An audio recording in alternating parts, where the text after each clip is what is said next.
सब सेंटेंस पढ़ने के लिए तैयार हैं? फटाफट से यस मैम लिखो। Say, speak, tell and talk. Oh obviously मिश्री, पक्का बेटा। से का मतलब होता है किसी बात को सामने वाले को कहना। स्पीक तब आता है जब आप बात को इनिशिएट कर रहे हो। क्या मैं बोलना शुरू करूं तो ये स्पीक है। क्या मैं ये बात कह दूं आपको तो ये से है। टॉक होता है स्ट्रेच पे, जब आप बहुत देर तक बात कर रहे हो, दैट इज अ टॉक। चौथा शब्द मैं भूल गई क्या? Tell. Tell tell basically explain के सेंस में आता है। टेल यानी उसने मुझे ये बताया कि सच्ची में ऐसा है। आप अपनी बुद्धि से नहीं बोल रहे हो, किसी और की सुनी हुई बात आगे बोल रहे हो, वो टेल होता है। ठीक है, दिस इज द डिफरेंस बेटा। चलिए सब तैयार है, आ जाओ। सेंटेंस में क्या क्या पढ़ाऊंगी देखो ध्यान से सुनो। सबसे पहले तो सेंटेंस का मतलब होता है group of words with complete meaning. Group of words with complete meaning, शब्दों का ऐसा ग्रुप जिसमें हमें पूरा पूरा मतलब समझ में आ जाए। आओ, तो सेंटेंस क्या है? वर्ड्स का ग्रुप जिसका मीनिंग कैसा हो? कंप्लीट हो। अब हम इस सेंटेंस के बारे में क्या क्या पढ़ेंगे? एक तो हम पढ़ेंगे बेटा सेंटेंस के पार्ट्स, एक हम पढ़ेंगे सेंटेंस की टाइप्स। ध्यान से देखो, पूरा टॉपिक क्लियर कर रही हूं, कितना पढ़ाऊंगी। सेंटेंस के पार्ट्स में मैं आपको सिखाऊंगी सब्जेक्ट, दो पार्ट्स होते हैं सेंटेंस के, और प्रेडिकेट।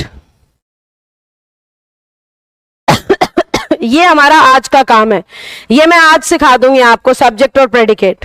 टाइप्स भी दो तरह की होती हैं, एक तो on the basis of creation और एक होता है on the basis of meaning. Meaning के बेस पे सेंटेंस की 5 टाइप्स होती हैं। सबसे पहला सिंपल। अब मैं पढ़ाना शुरू कर चुकी हूं तो मैं कमेंट्स नहीं पढ़ पाऊंगी, सभी अपना साथ साथ लिखो जो मैं बोर्ड पे लिख रही हूं। दूसरा इंटेरोगेटिव, चैट सेक्शन में लिखो, अदरवाइज मैं आपको पीडीएफ शेयर करूंगी, डोंट वरी।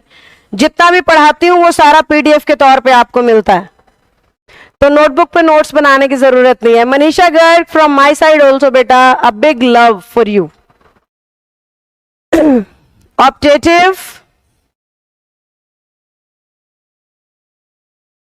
और 5वीं टाइप होती है बच्चों एक्सक्लेमेटरी।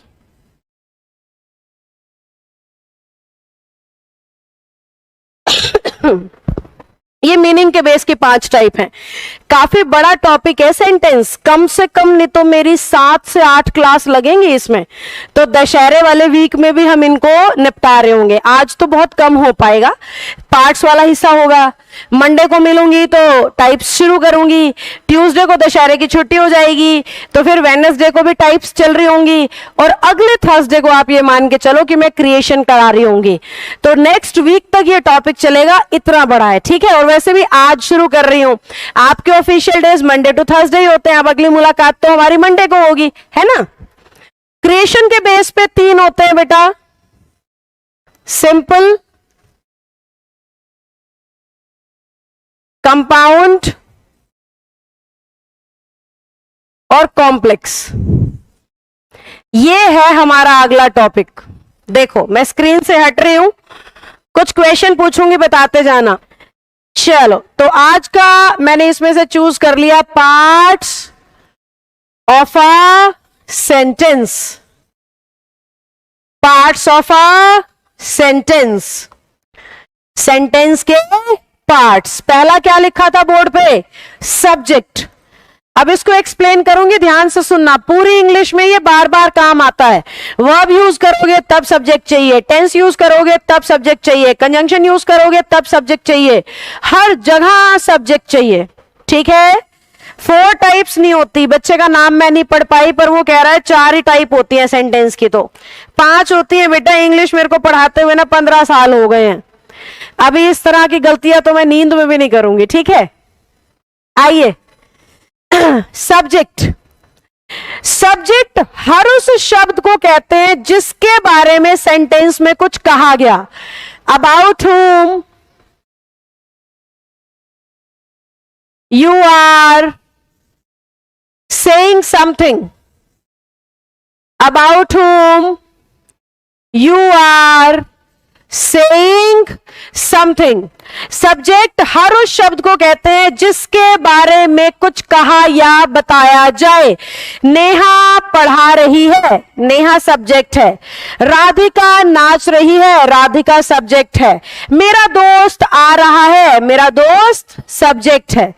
तो सब्जेक्ट का मतलब होता है जो सेंटेंस का मेन फोकस है, जिसकी वजह से वो सेंटेंस बनाया या लिखा गया है, उसे इंग्लिश में कहा जाता है सब्जेक्ट. अब सब्जेक्ट से रिलेटेड ना मैंने बच्चों में कुछ भ्रम देखे हैं, वो डिस्कस करूंगी, ध्यान से सुनना. बहुत से बच्चों के मुंह से मैंने सुना है कि मैम सब्जेक्ट को ना हिंदी में कर्ता कहते हैं, जबकि सब्जेक्ट की सही हिंदी उद्देश्य होती है बच्चों, कर्ता होती ही नहीं है. क्योंकि आपके सेंटेंस को लिखने का जो उद्देश्य होता है ना, वही सब्जेक्ट होता है. नेहा पढ़ा रही है, मुझे पढ़ाना आता है इसीलिए तो सेंटेंस बन पाया, समझे. तो सेंटेंस को लिखने का उद्देश्य यह है कि सेंटेंस बताना चाह रहा है नेहा नाम की एक टीचर है जो पढ़ा रही है. तो सेंटेंस को लिखने का जो उद्देश्य होता है ना, उसको सब्जेक्ट कहा जाता है. कई बार सब्जेक्ट कर्ता भी होता है, ठीक है. हर बार उद्देश्य. कोई आपसे पूछे सब्जेक्ट को हिंदी में क्या कहते हैं, उद्देश्य, सामने वाले बोले अरे नहीं गलत बता रहा, मैंने तो कर्ता सुना है, तो उसको ये जवाब देना जो मैं अब आपको समझा रही हूं, ध्यान से सुनना.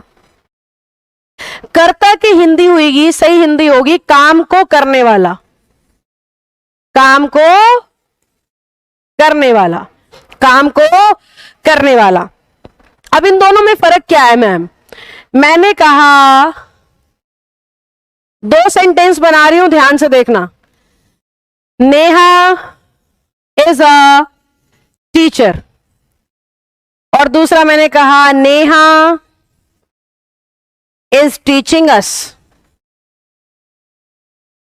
Neha is teaching us. एक तो आया नेहा इज अ टीचर, एक आया नेहा इज टीचिंग अस. अब दोनों में ना सब्जेक्ट नेहा है, दोनों में सब्जेक्ट कौन है, नेहा. अब ध्यान से मेरी बात समझना, यहां पे तो नेहा काम कर रही है पढ़ाने का, पर यहां पे तो नेहा कोई काम नहीं कर रही.